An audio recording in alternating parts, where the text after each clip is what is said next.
Good morning, family. Judges 3. The nations left in Canaan.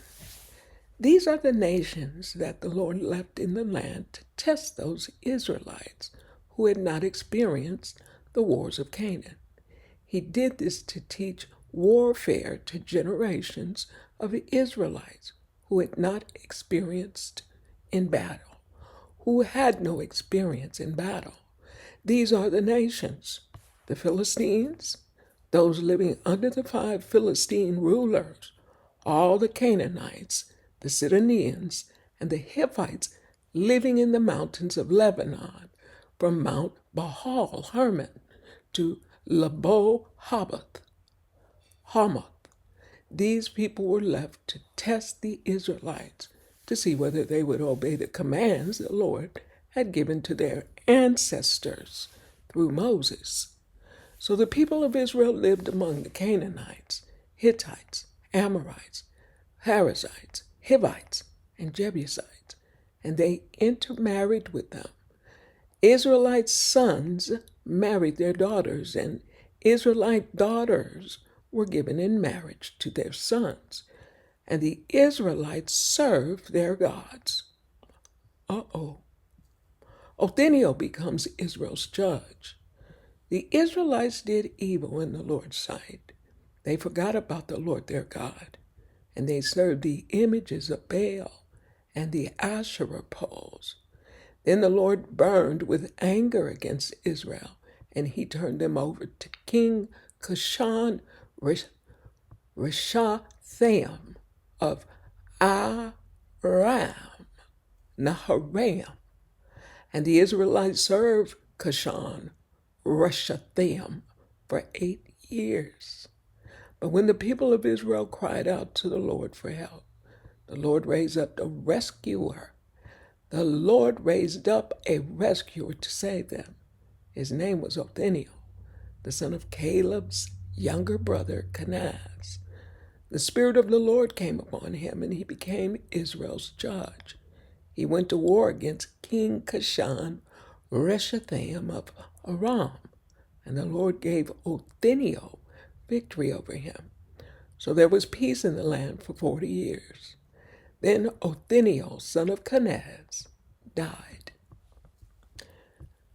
Once again, the Israelites did evil in the Lord's sight, and the Lord gave King Eglon of Moab control over Israel because of their evil.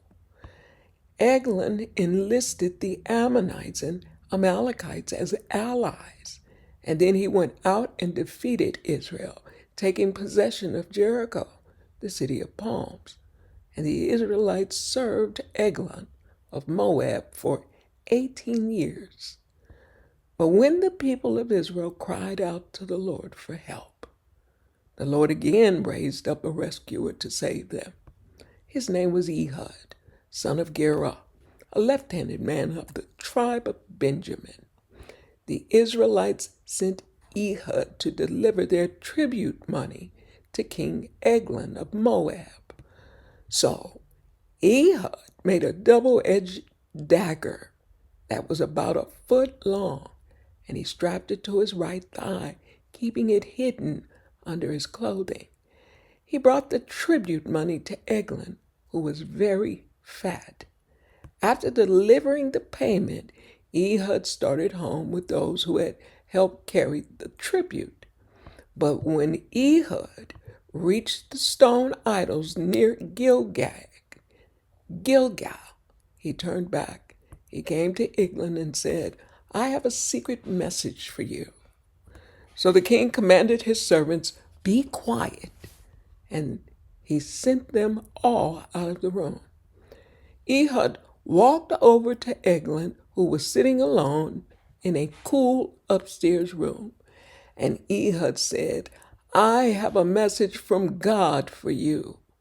As Eglon rose from his seat, Ehud reached with his left hand, pulled out the dagger strapped to his right thigh, and plunged it into the king's belly.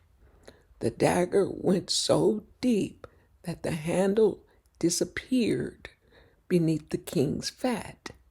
So Ehud did not pull out the dagger, and the king's bowels emptied.